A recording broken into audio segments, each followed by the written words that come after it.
Excuse me, but what are you doing out here? How did you find out where I live?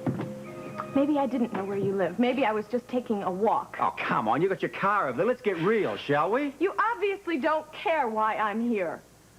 I have an overwhelming curiosity about people that perv at me while I'm eating my breakfast. Oh, I bet. I came here to have a civilized conversation, which obviously isn't possible. About what? Believe it or not, I came to explain that I really never did intend to go to New York with Julian. I don't care about Julian. Best thing for you. I can't believe I spent any time at all feeling miserable about you. You obviously weren't doing the same. You just couldn't wait, could you? Wait for what? Oh, to dump me and to run to the nearest phone booth and dial a tramp to get someone to warm your toes. That's it. I've had it. I come home and I find my house invaded by a strange man, and a woman I don't even know calls me a tramp. Oh, I'm sorry, you're a bimbo. Oh, get her. Wait. Out. Now, look, why don't we step inside where it's a few degrees colder and carry on this, right? No, I'm not letting that witch inside of my house. Oh, she's calling me a witch. Look, there's a simple explanation to all of this. This happens to be my landlady. That's right. Right. Please leave now, lady. This whole situation is disgusting. You're right, it's freezing out here. Since I'm paying for the heat, would you mind... It's my oil, so don't worry about it. It's my house. So, who's getting married? Two friends of mine, Tiffany Hill and Sean Donnelly. Oh, is she the newscaster lady with all the hair? Well, she owns the station, but in answer to the question, yes. Where's the wedding? Quartermains. Oh, the Quartermains. Oh, my grandmother was a very close friend of Lila Quartermain. She's still around? Very much so. Grandma used to take me when she visited Lila for tea. There was a young medical student there at the time. I can't remember his Alan. name. He's now a doctor. That's him. That's right. Small world, huh? Well, have a good time. Not much chance of that. My friend from this morning's going to be there.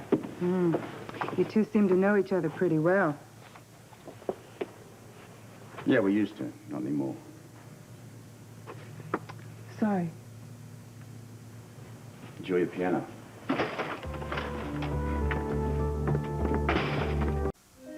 Then I'll give the formal pronouncement that makes it official. After that, I will say, you may now kiss the bride. Oh, good. Yes. But then comes the wedding march. And the bride and groom exits. You sure do. This way. And then the maid of honor. And the best man. The bridesmaid. Then the ushers. And then the flower girl. Oh, that was just wonderful. Do you think it's going to be one of those 75-year guarantee type of weddings? Oh, go for 100. Oh, no. Please. 100. Well, I have. I've been in millions and millions and millions of films, and I was on Broadway. I didn't know that. Well, darling, any show that closes in less than 24 hours does not go on my resume. and I'm on TV every night, you know, so I do not understand why I am so panic-stricken over having a little bitty wedding with the man I love and a few friends. Well, for one thing, you don't have to face the consequences of your movies for the rest of your life. That is not a very upbeat way of saying that. Well, it's true. And just think, after the wedding, the two of you are going to start looking alike. Very old married couples do that. No, Cheryl, I've heard people say that. I just don't believe it. Believe it, sweetheart. Else you start looking like your dog. Oh, like Aunt Pearl and Uncle Mickey and their dog. Oh, that dog looks just like him. That's like their baby. Too bad they can't come to the wedding, isn't it? You sound relieved.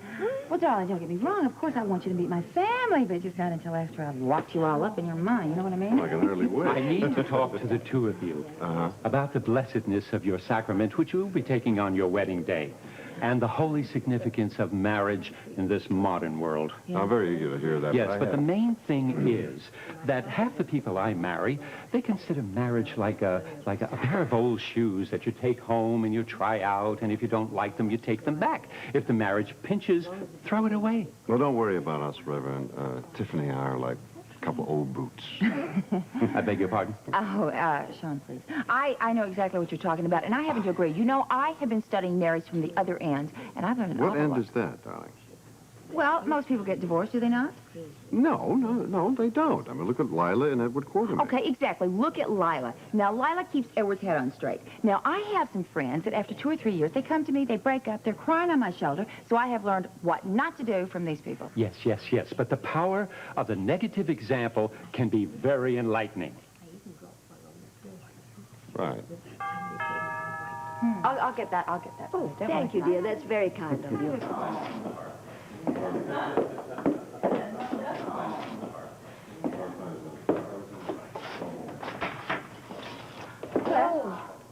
There used to be an older woman who would, Well, the butler's busy at the moment. Can I help you? You're obviously not one of the servants. No, I'm not. Why don't you come in? It's very cold. Ah, thank you.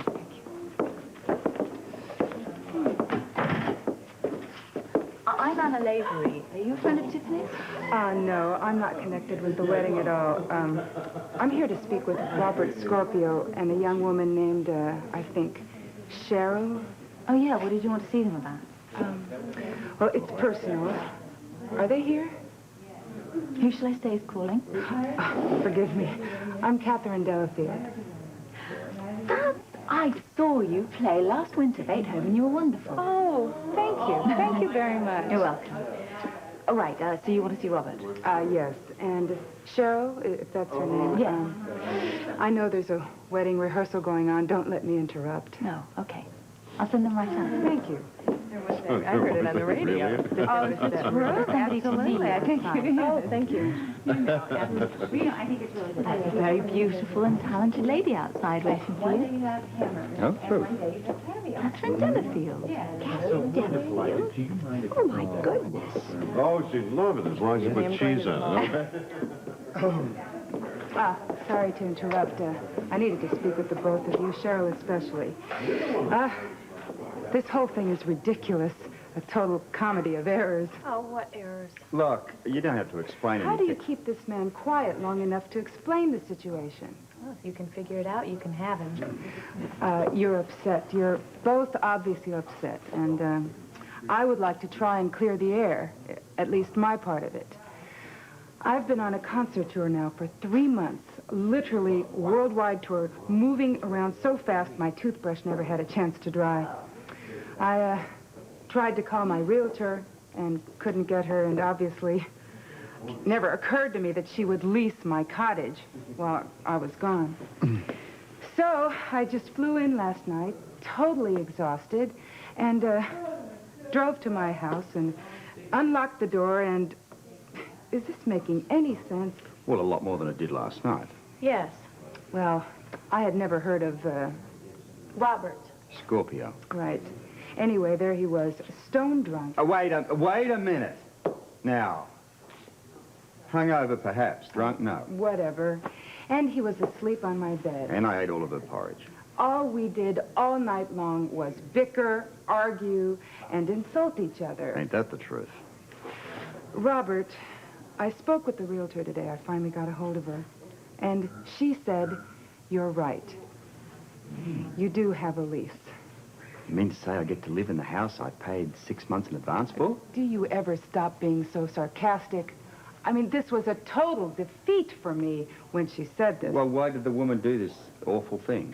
She apparently never got my telegram saying I was coming home, and there was a little for rent flag that went up on my property file, I guess. I have a proposition for the both of you. Look, don't include me. Well, please hear me out, because if I've broken the two of you up because of this misunderstanding, I would feel terrible. So, you work during the day, right? Yes. I practice during the day at my piano in my cottage. And, you come home, I'm gone. I come back the next morning to practice, you're gone. Are you trying to say to me that we share the same place, but we never see each other? Exactly. And Cheryl, I'm telling him this in front of you so that you would never suspect that he and I... Well, wait.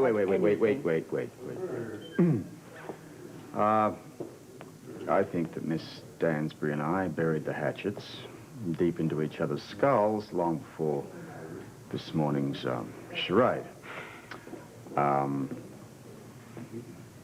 I'll think about it. Thank you for coming by.